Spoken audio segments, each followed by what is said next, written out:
I'm Ingrid, 32 years old, and 3 weeks ago, I discovered my entire life was a lie, written in my dead father's own handwriting.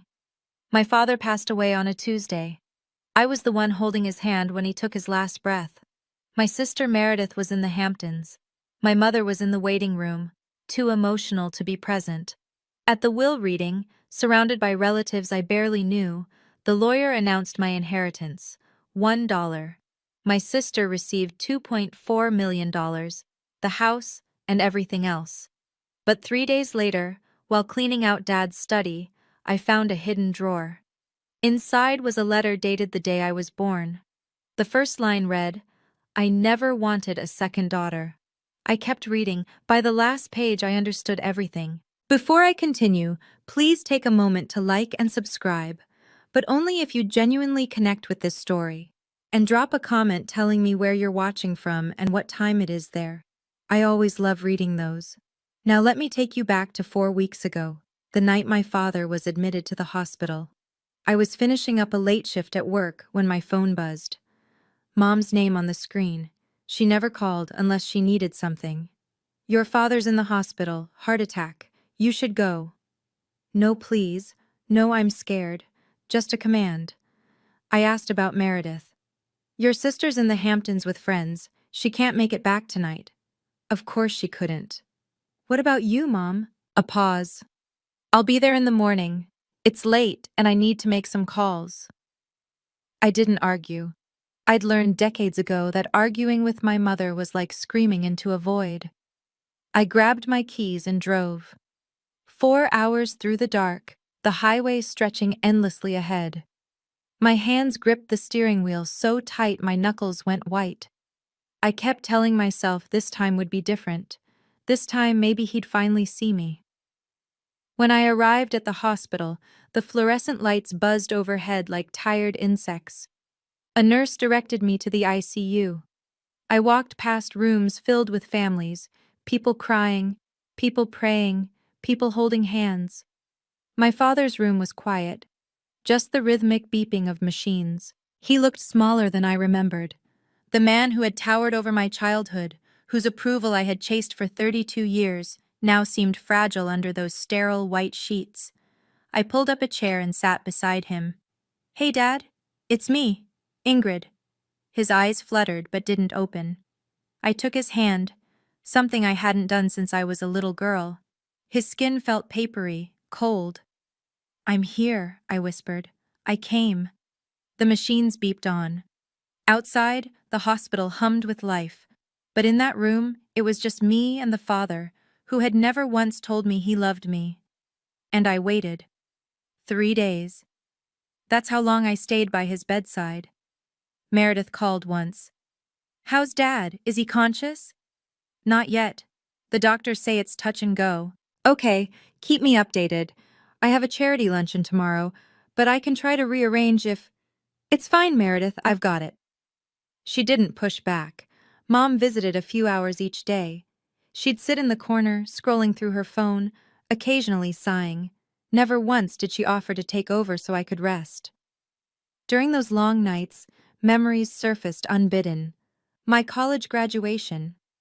I'd scanned the crowd for my parents' faces, finally spotting them rushing in 20 minutes late. Meredith had needed a new car that morning, and they'd taken her to the dealership first. My 16th birthday. Dad forgot entirely. When I reminded him at dinner, he pulled out a $20 bill and slid it across the table. "Buy yourself something nice." That was it. No cake, no song, just a crumpled bill and the sound of Meredith laughing about her new laptop. On the second night, a nurse stopped by to check his vitals. She looked at me, dark circles under my eyes, same clothes from the day before, and said, "You're a wonderful daughter staying with him like this." I didn't know how to respond. Was I wonderful? Or was I just desperate? On the third night, Dad stirred. His eyes opened, clouded with confusion, scanning the room until they landed on me. "Meredith?" he whispered. I swallowed hard. "No, Dad, it's Ingrid." His eyes drifted shut again. And in his sleep, he murmured a name, just one name over and over. Meredith. Only Meredith. I held his hand tighter and pretended I didn't hear. The next morning, he woke up lucid, and for the first time in my life, he looked at me like he wanted to say something important. Ingrid. His voice was barely a rasp. I leaned closer. The desk, he said. My study. There's something...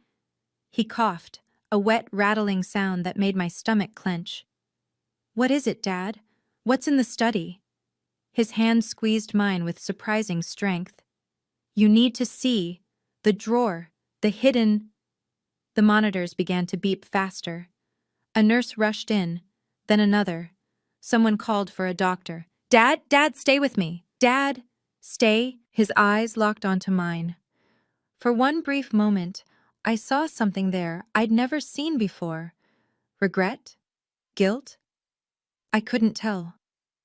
I'm sorry, he breathed. I'm so... The machine screamed. The room flooded with medical staff. Someone pulled me back, away from his bed. Sir? Mr. Farrell? Stay with us. But he was gone. At 3:47 a.m., my father died with his hand reaching toward mine and a sentence left unfinished. I stood frozen in the corner while they recorded the time of death, while they turned off the machines, while silence filled the space where his labored breathing had been. When I finally called Mom, she cried, but her first words were, "Call your sister, Meredith needs to know." Not, "Are you okay?" Not, "I wish I'd been there." I called Meredith next. She answered on the fourth ring, her voice groggy. "Meredith, Dad's gone." A pause. Then, "Why didn't you call sooner? You know I have a meeting at 9. I hung up without answering. Outside, the sun was rising. A new day. A world without my father in it. I should have felt grief. Maybe I did. But mostly, I felt that familiar emptiness, the hollow space where his love should have been. And echoing in my mind, his unfinished words, the desk, the hidden, the funeral was a spectacle. Harold Farrell had been a respected businessman. Over 100 people filled the church, colleagues, golf buddies, distant relatives I'd never met. Everyone had a story about what a great man he was. I sat in the second row. The second row. Behind cousins I saw once a decade. Behind my mother's friends from her book club. Meredith stood at the front with Mom, receiving condolences like royalty greeting subjects. They wore matching black Chanel. I wore a dress I'd bought at a department store 5 years ago. When it came time for the eulogy, I stood up. I'd prepared something, memories, gratitude, the kind of speech a daughter should give. Mom's hand shot out. Let Meredith handle it. You know how you get nervous in front of crowds. I opened my mouth to protest. Please, Ingrid, not today. I sat back down. Meredith delivered a beautiful eulogy. She cried at all the right moments. She spoke about Dad's wisdom, his generosity, his unconditional love for his family. Unconditional. I stared at my hands. After the service, as people milled about offering hollow comfort, a woman approached me. Older, maybe early 60s, with sharp eyes and silver hair pulled back severely. You're Ingrid, aren't you? I nodded, trying to place her face. I'm Helen, your father's sister. Sister? Dad told me his only sibling died years ago. I see Harold kept up the lie, Helen said, her voice bitter. He cut me off 25 years ago for asking too many questions. She pressed a card into my hand. Call me after this circus is over. There are things you need to know about your father. Before I could respond, she disappeared into the crowd. I looked down at the card, a phone number, and 3 words written beneath it. Don't trust them. 3 days later, we gathered in a law office that smelled of leather and old money. Mom sat at the head of the long mahogany table, Meredith beside her, with her husband Greg on the other side. A handful of relatives filled the remaining chairs, people I recognized from the funeral, all watching with barely concealed interest. I sat at the far end near the door. The lawyer, a gray-haired man named Mr. Patterson, adjusted his glasses and began reading. To my beloved wife Vivian, I leave the summer cottage in Cape Cod and a monthly allowance to be managed by the estate. Mom dabbed at her eyes with a handkerchief. To my daughter, Meredith Farrell Collins, I leave the family residence at 47 Oakwood Drive, valued at $1.2 million. Additionally, I leave my investment portfolio, currently valued at approximately $800,000, my savings accounts totaling $400,000, my vehicle collection, and all jewelry and personal effects not otherwise specified. Meredith squeezed Greg's hand, her expression carefully neutral. Mr. Patterson cleared his throat, shuffled his papers. To my daughter, Ingrid Farrell. The room went still. I leave the sum of $1. Someone laughed. A short, sharp sound quickly stifled. I felt every eye in the room turn toward me, some pitying, some amused, some satisfied. Mom stared straight ahead. Meredith examined her manicure. Is that all? My voice came out steadier than I expected. Mr. Patterson nodded. That is the entirety of the estate distribution. I stood up. My chair scraped against the floor, loud in the silence. Thank you for your time. I walked out without looking back. But as I reached the elevator, I heard it, a cousin's whisper, meant to Carrie. Not surprised. She was never really one of them anyway. The elevator doors closed, and I finally let myself breathe. The desk, the hidden drawer. Maybe it was time to find out what Dad had been trying to tell me. I drove to my parents' house. No, my mother's house now, later that afternoon.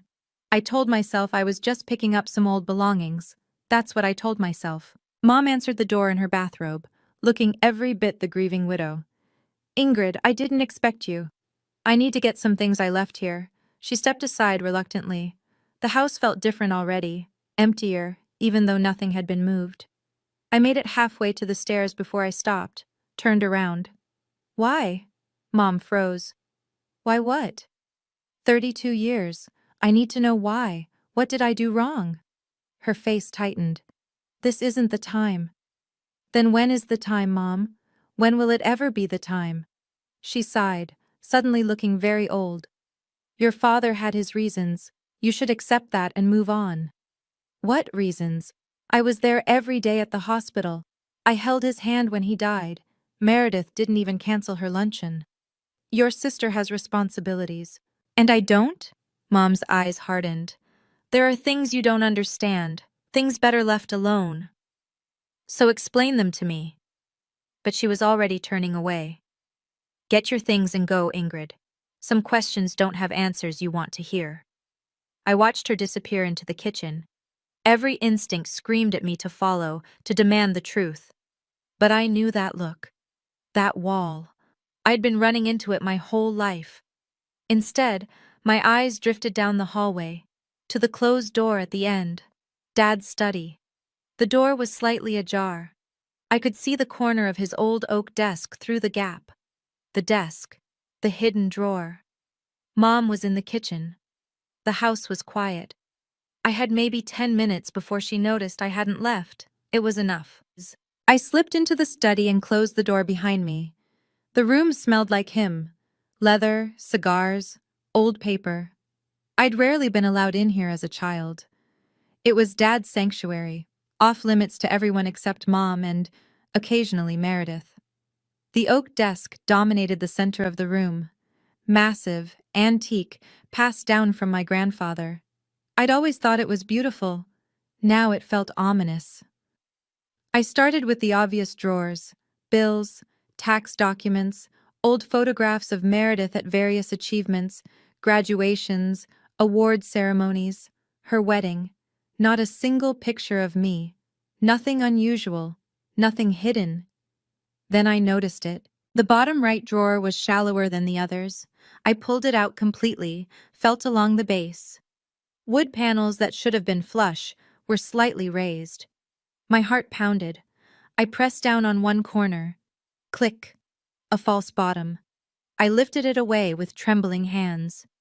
Inside, a yellowed envelope, a leather-bound journal thick with age, and a larger manila envelope sealed with wax. The yellowed envelope caught my eye first. Handwritten on the front, in my father's careful script, a date. My birthday. The day I was born. 32 years ago. I opened it and unfolded the letter inside. The paper crackled, brittle with age. The first line hit me like a punch to the chest. I never wanted a second daughter. I couldn't breathe, couldn't move, could only keep reading. One heir is enough. One heir is all this family needs. When Vivian told me she was pregnant again, I wanted to end it. She refused, so I made a decision. If this child must exist, she will not take anything from Meredith. Everything, every opportunity, every dollar, every ounce of love, belongs to my firstborn. The second daughter is merely an accident I will tolerate. Nothing more. The letter continued. I didn't stop reading until I heard footsteps in the hallway. I grabbed everything and slipped out the back door. I sat in my apartment until 3 in the morning, reading. The letter was just the beginning. The journal, 30 years of entries in my father's handwriting, told the whole story. When I was 5. The younger one asked why she can't take ballet like Meredith. I told Vivian to say we can't afford it. She believed me. Good. When I was 10, Ingrid wanted piano lessons. I told her only serious musicians deserve them, and she's not talented enough. She cried. She'll get over it. When I was 18, she wants to study medicine. I told her I'd only pay for accounting, something practical, close to home, where I can keep her in line. She agreed. She always agrees. When I was 25, she mentioned moving to Seattle for a job. I reminded her that if she leaves, she can expect nothing from the will. She stayed. Every major decision in my life, every time I'd given up a dream, every time I'd chosen to stay small, stay close, stay obedient, he'd orchestrated all of it. And Mom, the journal made it clear, was his enforcer. Vivian knows her role. She understands that if she shows the second one too much affection, there will be consequences. I've made the terms of our arrangement very clear. I wanted to scream, to throw the journal across the room, to call my mother and demand to know how she could have. But there was still the manila envelope. I broke the wax seal. Inside, a formal document, old but preserved. The header read, Last Will and Testament of Robert Farrell Sr. My grandfather's will. The one Dad told me was lost years ago. I read it, then read it again, and suddenly, everything made sense. Grandfather hadn't left everything to Dad. He'd left it to be divided equally among all his grandchildren, all of them, including me. My father had stolen my inheritance before I was old enough to know it existed, and I had proof. I called Helen at 7 in the morning. She answered on the second ring like she'd been waiting. I found it, I said without preamble. The will, the journal, everything. A long exhale on the other end. I knew he kept records. Harold was always meticulous about documenting his own cruelty. We met at a diner an hour later. Helen looked tired but unsurprised as I spread the documents across the table. Your grandfather Robert was a fair man, she said, touching the old will gently. He loved all his grandchildren equally. When he died, he made sure his estate would be split among them. That included you, Ingrid. Even before you were born, he'd included provisions for any future grandchildren. But Dad told everyone the will left everything to him. Because Harold destroyed the original and replaced it. Helen's jaw tightened. I was suspicious from the start. When I confronted him, he cut me off completely, told the family I was mentally unstable, greedy, trying to steal from him. 25 years, I whispered. You've known for 25 years? Suspected. I never had proof. She tapped the document in front of me. But you do now. I stared at my grandfather's signature. The real one, not whatever forgery Dad had used. What do I do with this? Helen pulled out her phone. I know someone. Marcus Webb. He was your grandfather's lawyer. He drafted this will. Harold told everyone Marcus died years ago, but... She smiled grimly.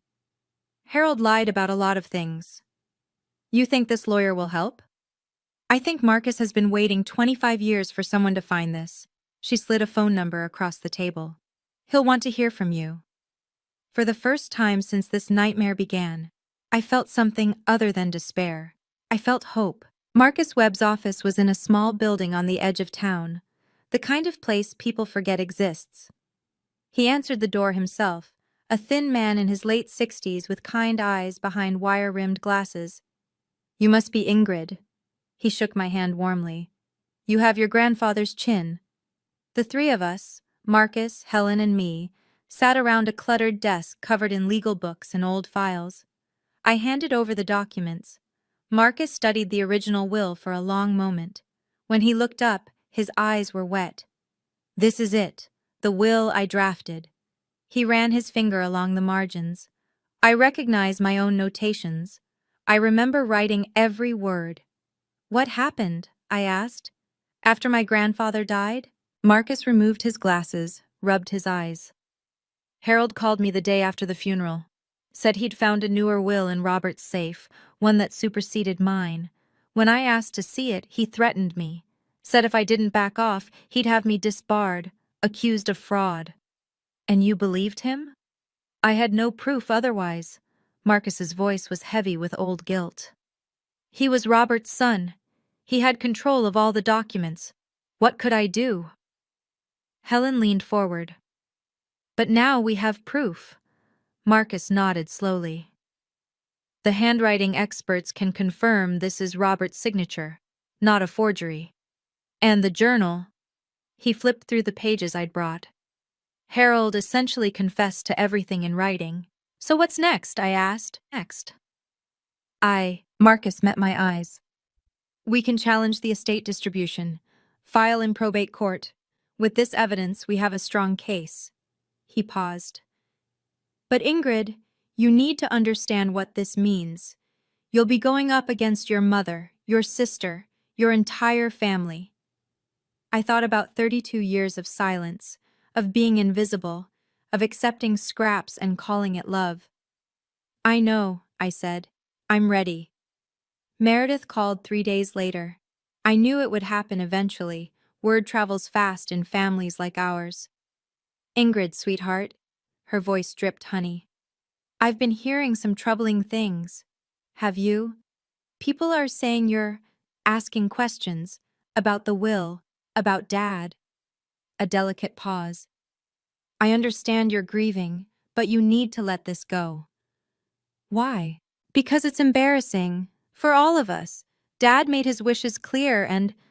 Did he? Did he really? Silence.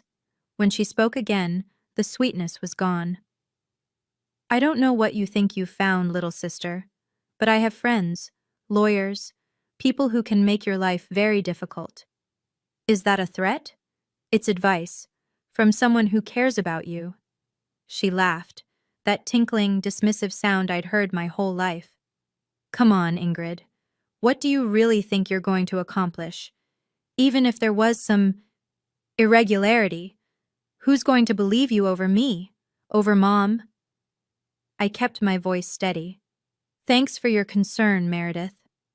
Think about what you're doing. That's all I ask. She hung up. I sat there, phone in hand, heart racing. She was scared. I could hear it beneath the threats. Meredith Farrell Collins, golden child extraordinaire, was actually scared. 10 minutes later, my phone buzzed again. Mom. Ingrid? Her voice was small, shaky. I need to see you. There's something I need to tell you. About what? A long pause, then barely a whisper. About the letter. About what your father made me do. I gripped the phone tighter. Whatever I'd expected, it wasn't this. When and where? Tomorrow, the cafe on 5th Street. Come alone. She hung up before I could answer. My hands trembled. Mom wanted to talk, after 32 years of silence. Something had changed, and I wasn't sure if that was good or terrifying. The cafe was nearly empty. Mom sat in a corner booth looking smaller than I'd ever seen her. No makeup, no jewelry, just a worn cardigan and hands wrapped around a cold cup of coffee. I slid into the seat across from her. "You came," she said. "You asked." For a long moment, neither of us spoke. Then Mom's shoulders began to shake. "I know about the letter, Ingrid. I've always known." My throat tightened. "Then why?" "Because I was a coward." Tears spilled down her cheeks, carving tracks through foundation she hadn't bothered to apply. "When I married your father, I had nothing. No money, no family, no options. He gave me everything, and he made sure I knew he could take it all away." "So you went along with treating me like I didn't matter." "He said," she choked on a sob, "he said if I showed you too much affection, he'd divorce me, leave me with nothing, tell everyone I was crazy like he did with Helen." I thought of all those years, the cold looks, the dismissive comments, the way she'd flinch whenever I reached for her hand. "Did you ever love me?" The question hung between us. "Every day." Mom finally met my eyes. "Every single day, Ingrid. I was too afraid to show it. I wanted to scream at her, to rage about the mother she should have been. But looking at her now, this broken woman who'd sacrificed her own daughter to survive, all I felt was exhausted sadness. "Did you know about Grandpa's will?" She shook her head. "Harold never told me anything about the finances. I just did what I was told." My phone buzzed. A message from Daniel at work. "Check Facebook, now." I opened the app and my blood ran cold. Meredith had posted in the family group a long message painting me as unstable, greedy, trying to steal from grieving relatives. The war had officially begun. Okay, let me pause here for a second. If you're watching this, and you've ever felt like the invisible one in your family, like no matter what you did, it was never good enough, I see you. I really do. Drop a comment and let me know. Have you ever had to stand up against people who were supposed to love you unconditionally? What gave you the courage? And if you're feeling this story, hit that subscribe button. We're just getting to the part where everything starts to change. Now back to what happened next. Within 24 hours, my phone became a battlefield. Texts from relatives I hadn't spoken to in years, each one more cutting than the last. Aunt Edna. "Ingrid, I heard what you're doing. How could you? Your father just died." Cousin Mark. "This is really low, even for you. Trying to steal from your own mother?" Uncle Robert Jr. "Your father had reasons for what he did. You should respect the dead." I scrolled through Meredith's post again. She'd written it carefully. Concerned older sister, worried about her troubled sibling who was lashing out in grief. Comments poured in with support for her. "So sorry you're dealing with this, Mare. Family drama is the worst. Stay strong." Some people just can't handle not being the favorite. That last one stung more than I wanted to admit. My friend Daniel found me at my desk the next morning staring at my screen. "Hey!" He pulled up a chair. "You okay?" I laughed bitterly. "My family thinks I'm crazy, or greedy, or both." Daniel leaned in. "You know what I think? Innocent people don't need smear campaigns. If Meredith had nothing to hide, she wouldn't be working this hard to make you look bad." He had a point. That evening, a certified letter arrived at my apartment, from a law firm I didn't recognize. "Dear Ms. Farrell, our client, Meredith Farrell Collins, has retained our services regarding your recent defamatory statements about the Farrell family estate. We hereby demand that you cease and desist all claims, public or private, regarding the distribution of Harold Farrell's assets. Failure to comply will result in legal action for defamation and intentional infliction of emotional distress." They were trying to scare me into silence. I set the letter down and picked up my phone. "Marcus, it's Ingrid. We need to move faster." Dr. Patricia Huang was one of the most respected forensic document examiners in the state.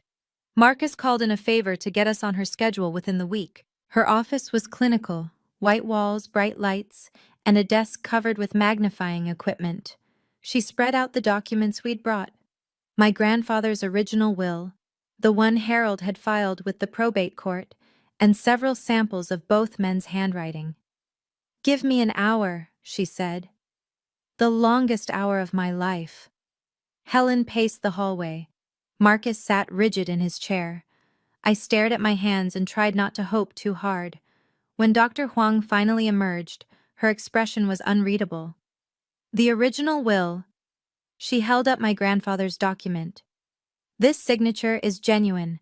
The pressure patterns, letter formations, and natural variations are consistent with your reference samples of Robert Farrell Sr.'s handwriting." My heart stuttered. "And the other one?" Marcus asked. Dr. Huang's eyes hardened.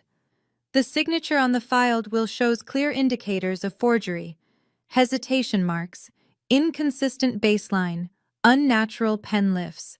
Someone traced this signature, carefully, but not carefully enough." "You're certain?" I asked. "I would stake my professional reputation on it." She handed me a thick envelope. "My official report, with documentation. This will hold up in court." Marcus exhaled slowly. "We have enough to file." The relief nearly knocked me sideways. Proof. Actual documented proof that my father had lied, forged, stolen. But Dr. Huang wasn't finished. "There's something else. Your father's journal." She pointed to a specific entry. "He refers to his wife knowing about the arrangement and keeping silent. That's corroboration." "Meredith," Helen said suddenly. "If Vivian knew, Meredith might have too." I thought of my sister's threats, her panic. What else was she hiding? I had one way to find out, one move that would put everything on the table. "Marcus, I want to call a family meeting." The night before the family meeting, I sat alone in my apartment with the lights off. Dad's journal lay open on my lap. I'd read it so many times the pages were wearing thin, but tonight, I needed to read it once more. Entry from when I was 10. The girl asked why Meredith gets a bigger Christmas than she does. I told her Santa knows who deserves more. She cried herself to sleep. Vivian asked if we could get her something extra. I reminded her of our agreement. Entry. From when I was 16. Ingrid brought home a scholarship application today. Wants to apply for an art program across the country. I threw it away and told her she wasn't talented enough. She apologized for wasting my time. Entry from when I was 20. She's dating someone, a boy who wants to take her to California. I reminded her that if she leaves, she's on her own. No safety net, no family. She ended it the next week. I closed the journal and let myself cry. Not quiet tears this time, great, heaving sobs that shook my whole body. 32 years of manipulation. Every dream I'd let go. Every choice I'd made to stay small, stay close, stay obedient. None of it was because I wasn't good enough. It was because I was never allowed to be. When the tears finally stopped, I felt something new. Not anger, not grief. Resolve. Tomorrow I would face my family, not with vengeance, with truth. They could choose to accept it or not. But I would no longer be silent. I picked up my phone and sent one last email. "Meeting confirmed. Sunday, 2 p.m., Mom's house. I'll be there." Then I turned off my phone, lay down, and slept more peacefully than I had in weeks. The storm was coming, and I was finally ready for it. Mom's house felt smaller than I remembered. The living room was packed. Mom sat on the main sofa, looking frail and uncertain. Meredith beside her, legs crossed, expression cool. Greg stood by the window, arms folded, not meeting anyone's eyes. And scattered around the room, aunts, uncles, cousins, people Meredith had invited as support, witnesses to what she probably expected to be my public humiliation. "Well," Meredith's voice cut through the murmur, "we're all here. What's so important that you dragged everyone out on a Sunday?" I stood near the fireplace, my bag at my feet. "Thank you for coming." I kept my voice steady. "I know Meredith has told you her version of what's happening. I'm here to tell you the truth." Aunt Edna scoffed. "We already know the truth. You're trying to steal from your sister. No, I'm trying to reclaim what was stolen from me. The room stirred. I saw glances exchanged, skeptical, uncomfortable, curious. This isn't about money, I continued.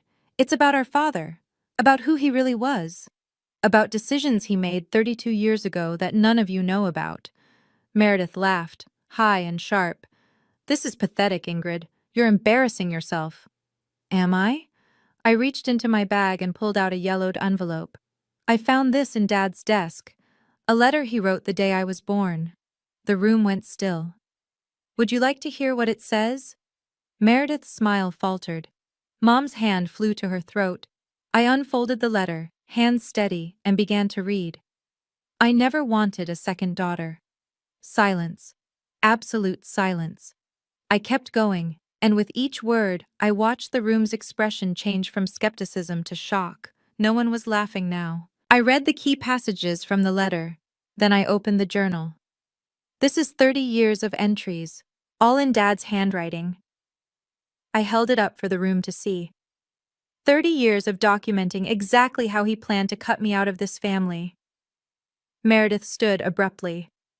This doesn't prove anything. Anyone could have written that. A forensic handwriting expert has verified every document. I set the report on the coffee table. Would you like to see her findings? No one moved.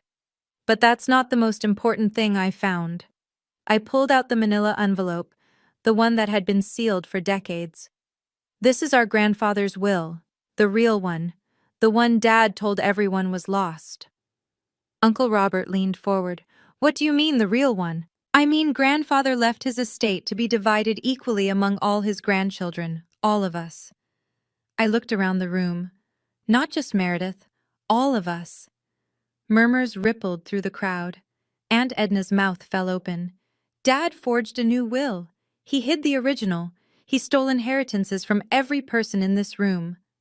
I opened the journal to a specific page. And he wrote about it, right here in his own words. The original will has been destroyed. No one will ever know. Meredith's face had gone white. You're lying. Am I? I met her eyes. Then explain this. I pulled out the last piece, the printout of an email. This is correspondence between Dad and you, Meredith, from 5 years ago, where he explains everything and asks you to keep it secret. Greg straightened from his spot by the window. What? Your wife has known the truth for 5 years. I handed him the printout. She chose to say nothing. The room erupted. Greg staring at Meredith in horror, relatives shouting questions, Mom sobbing into her hands. Through it all, Meredith stood frozen. For the first time in her life, she had no words. I gathered my documents calmly. I'm not here for revenge. I'm here because everyone in this room deserved to know who Harold Farrell really was. I headed for the door. Behind me, Meredith finally found her voice, but it came out as a scream. You can't do this to me. This is my family. I paused, hand on the doorknob. No, Meredith, it's ours. And for the first time, I'm claiming my place in it. I didn't leave right away. Part of me needed to see what happened next. The living room had devolved into chaos. Greg was backing away from Meredith, the email printout crumpled in his fist. You knew? This whole time you knew and you said nothing? I didn't. It wasn't. Meredith reached for him. Greg, please, let me explain. Explain what? That you let your sister be treated like garbage for years while you took everything? It wasn't my fault. Dad made me promise. And that makes it okay? Across the room, Aunt Edna had cornered Mom. Vivian, is this true? Did Harold really do all of this? Mom couldn't answer. She just kept crying, shaking her head, looking 20 years older than she had an hour ago. Cousin Mark was reading the journal entries over Uncle Robert's shoulder. I heard him mutter, Jesus Christ, under his breath. And everywhere, whispered conversations, glances in my direction, some apologetic, some stunned, some still disbelieving. Then Aunt Edna approached me, the same woman who'd sent me that cutting text just days ago. Ingrid, her voice was rough. I didn't know. None of us knew. I understand. No, you don't. She gripped my hand. I'm sorry. We all should have seen it. We should have asked questions. I nodded. That was all I could manage. Behind her, Meredith was still pleading with Greg. He wasn't listening anymore. I caught Mom's eye across the room. She looked at me with an expression I couldn't quite read. Shame? Sorrow? A plea for something I wasn't sure I could give? I turned and walked out the front door. Helen was waiting by my car. You okay? I took a breath. The autumn air was crisp, clean, nothing like the suffocating atmosphere I'd just left behind. Yeah, I said. For the first time in 32 years, I think I actually am. I was almost at my car when I heard the front door open behind me. Ingrid, wait. Mom's voice, small and broken. I stopped but didn't turn around. Heard her footsteps on the gravel driveway, hesitant and slow. Please, just one moment. I turned. She looked like a ghost of herself, mascara smeared, hands trembling, the perfect widow's facade completely shattered. Can you ever forgive me? The question hung in the cold air between us. 32 years. All those birthdays spent wondering why I wasn't enough. All those nights crying in my room while Meredith got everything I ever wanted. All those times I'd reached for my mother's hand and she'd pulled away. Mom. My voice came out steadier than I expected. For 32 years, all I wanted was for you to love me. I worked so hard, did everything right, tried to be the perfect daughter, and the whole time you knew. You knew he was doing this to me, and you chose him. She sobbed. I was scared. I was your daughter. I was scared too. I was just a child, Mom. I needed you. She had no answer for that. I don't know if I can forgive you, I said. Maybe someday. But right now, what I know is this. I don't need your approval anymore. I don't need Dad's approval. I spent my whole life trying to earn something that was never being offered. I took a breath. I was always worthy of love. I just happened to be born into a family that couldn't give it. Mom's knees buckled. She sank onto the porch steps, crying too hard to speak. I walked to my car.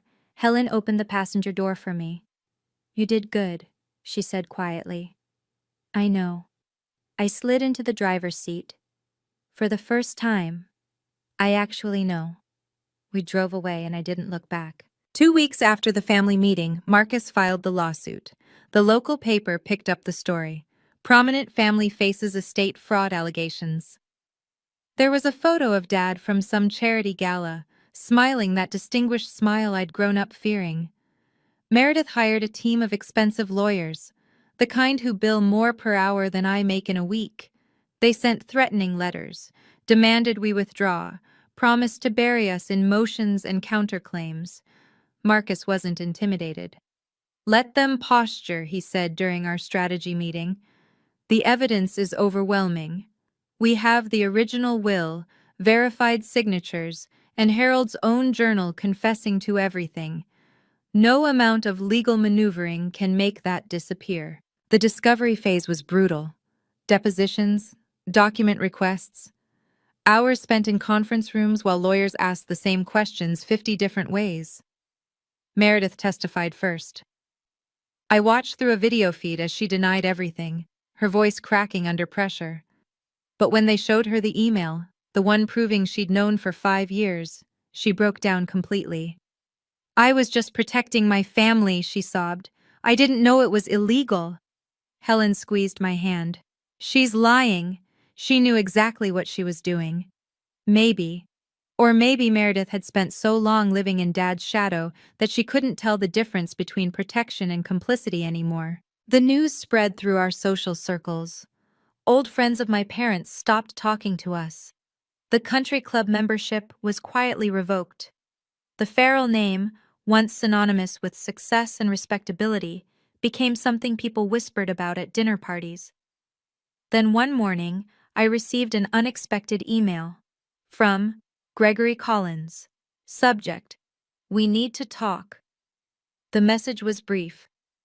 I have something you need to see. Meet me, Greg. Meredith's husband wanted to talk to me. Alone. Greg looked like he hadn't slept in days. We met at a coffee shop across town, somewhere neither of our families would think to look. Thank you for coming, he said, sliding into the booth across from me. Your email was cryptic. I know, He ran a hand through his disheveled hair. Since the meeting, I've been replaying everything. 10 years of marriage. All the things Meredith said about you. All the times I believed her. I waited. She told me you were jealous, unstable, that you'd always been difficult, and your parents had done their best with you. I never questioned it. His laugh was bitter. I never questioned anything. What changed? Greg reached into his jacket and pulled out a flash drive. After you left that day, I started looking. Meredith has a folder on her laptop, password protected, but she used our anniversary. Another bitter laugh. Inside were years of emails between her and your father. And this. He slid the drive across the table. What is it? Proof that Meredith didn't just know about the will, she helped cover it up. There are documents, bank transfers, coordination with lawyers to suppress any inquiries. Greg's voice cracked. She wasn't just a bystander, Ingrid. She was a partner. I stared at the flash drive. Such a small thing. Such enormous implications. Why are you giving this to me? Greg met my eyes. Because I filed for divorce this morning. And because I spent 10 years married to someone who watched her own sister suffer and did nothing. I can't change what I didn't see, but I can help you now. He stood to leave, then paused. For what it's worth. I'm sorry. For all of it. He walked out. I sat there for a long time, turning the flash drive over in my hands. One more nail in the coffin, and I hadn't even had to hammer it myself. Okay, I need to pause here for a moment. When Greg handed me that flash drive, I genuinely didn't know what to feel. Vindication? Sadness? Relief? I want to ask you something. Have you ever had someone surprise you by doing the right thing when you least expected it?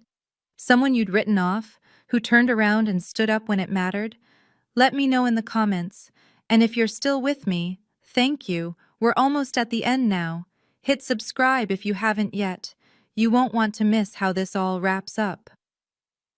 Meredith called me 3 days later. No honey in her voice this time, just raw desperation. We need to talk. Please, Ingrid, just give me 10 minutes. We met at a park near her apartment, her new apartment, since Greg had kept the house in the divorce filing. She was sitting on a bench when I arrived, and I barely recognized her. No designer clothes, no perfect makeup, just a wrinkled sweater and dark circles under her eyes. Greg left me. Her voice was flat. He took everything he could, the evidence, the files, all of it. I sat down beside her, leaving space between us. I know. She flinched. So that's it? You've won. You got everything you wanted. This was never about winning, Meredith. Then what? She finally looked at me, and I saw tears building. What do you want? I'll give you money, half of everything, more than half. Just, please, drop the lawsuit, let this end. You think this is about money? Isn't it? I laughed. Not cruelly, just sadly. No, it was never about the money. Then what? I want you to admit it. I turned to face her fully. Look me in the eye and tell me the truth. You knew what Dad was doing. You knew for years, and you never said a word. Meredith's face crumpled. For a long moment, she didn't speak.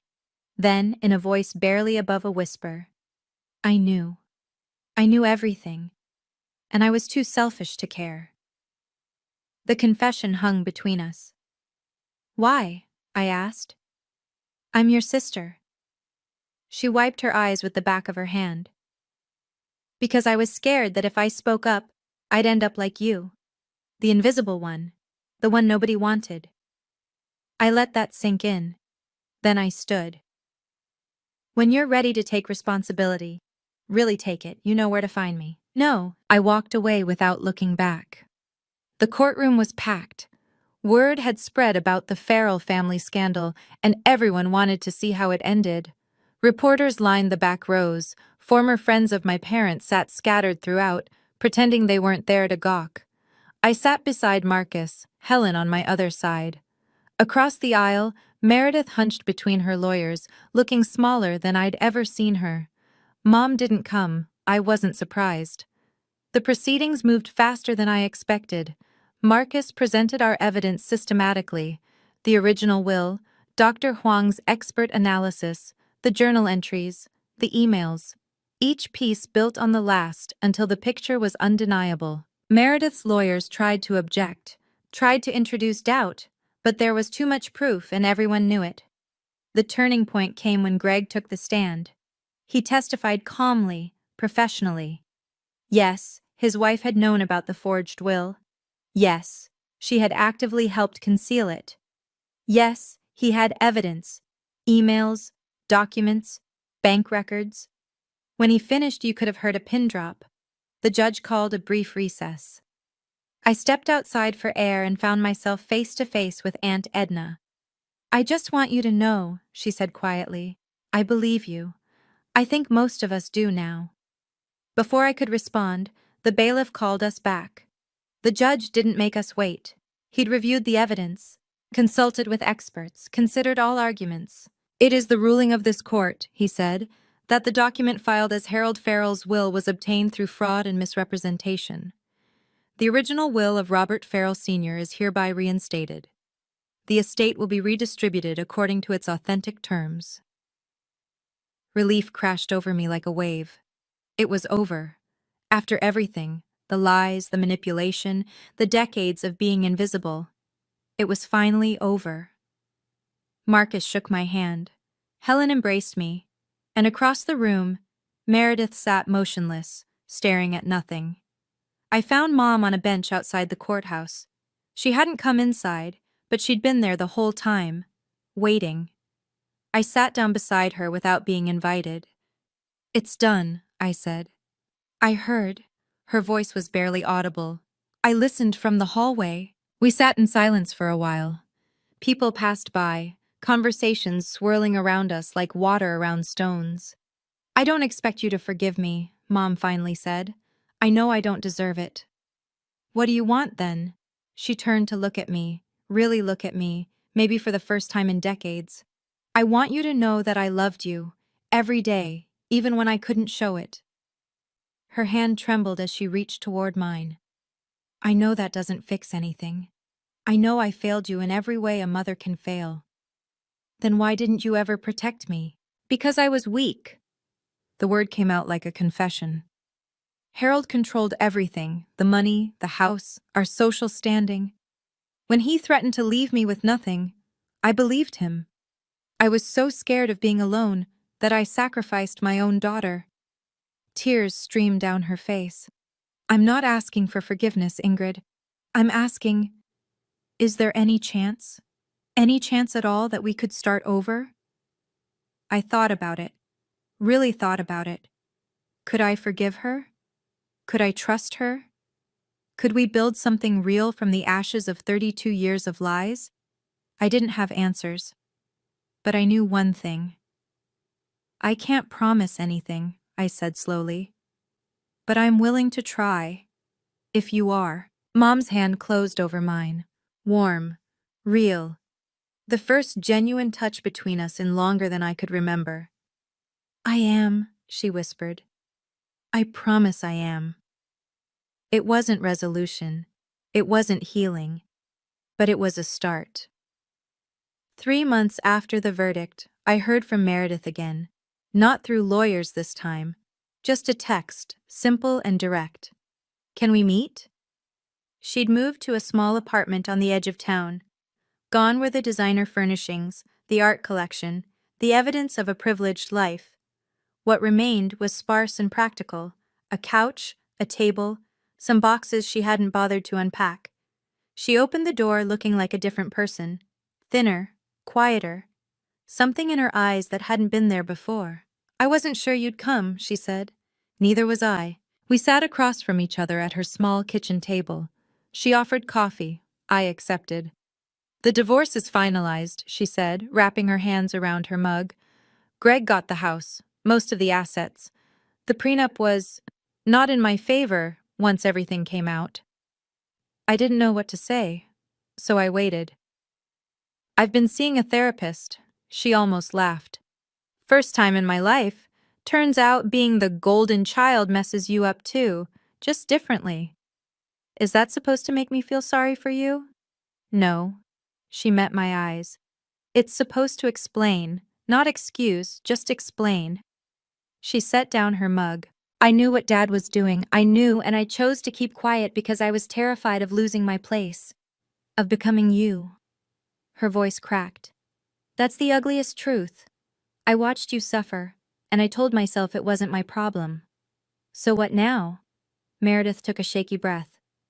"Now I try to be someone different. I don't expect you to forgive me. I don't deserve it. But I wanted you to know I'm sorry for all of it." I looked at my sister, really looked at her.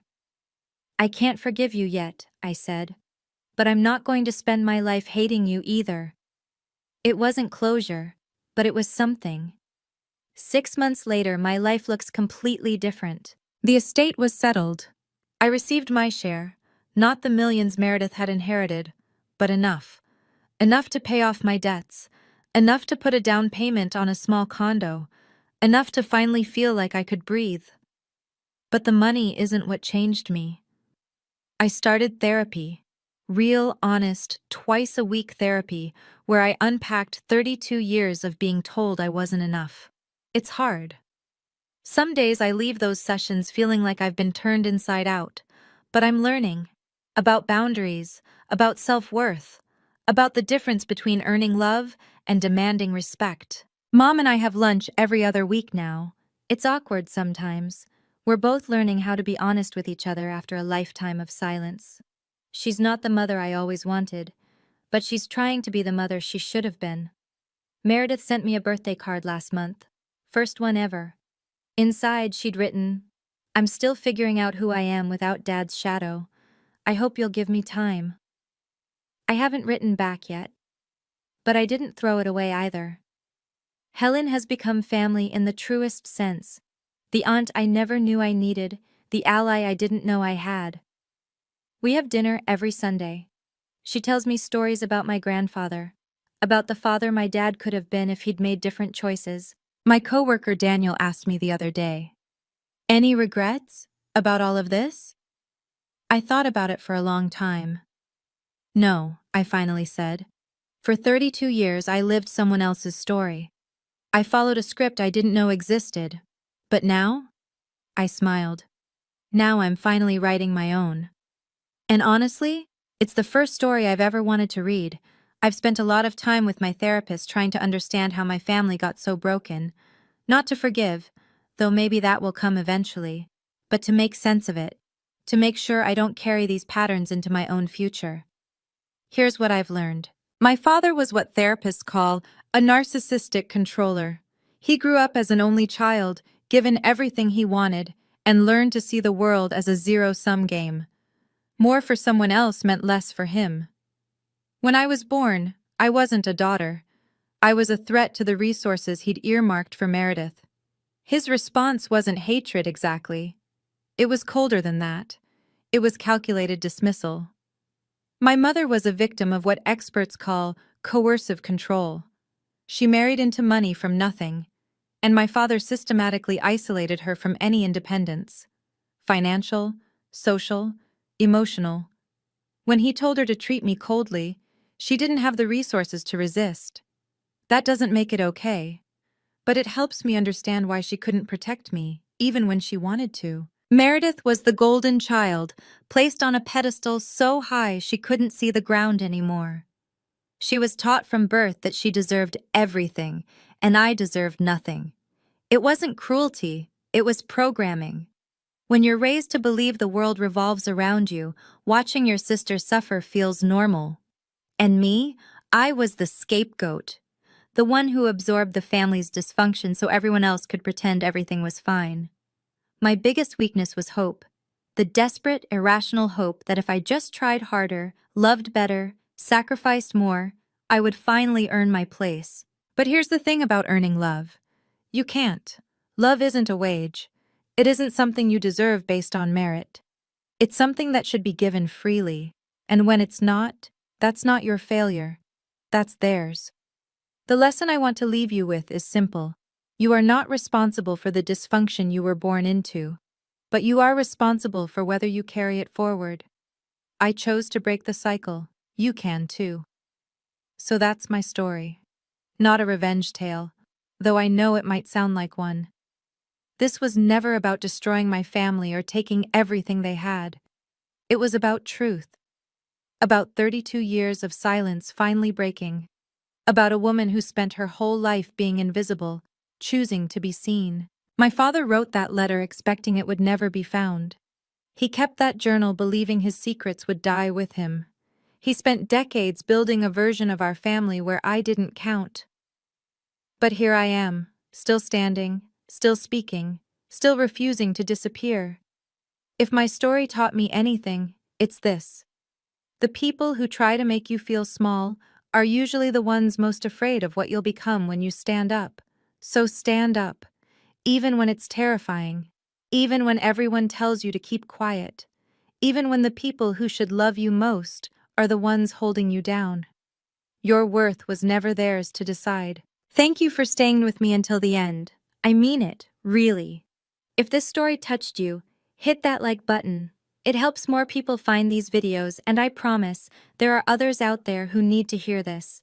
If you want more stories like this one, subscribe and click the notification bell. I've linked some of my other videos in the description. And if you have your own story, whether you're ready to share it or not, leave a comment. Let me know you're out there. Let me know you're fighting too. Take care of yourself, okay? And remember, you were always worthy. You always have been.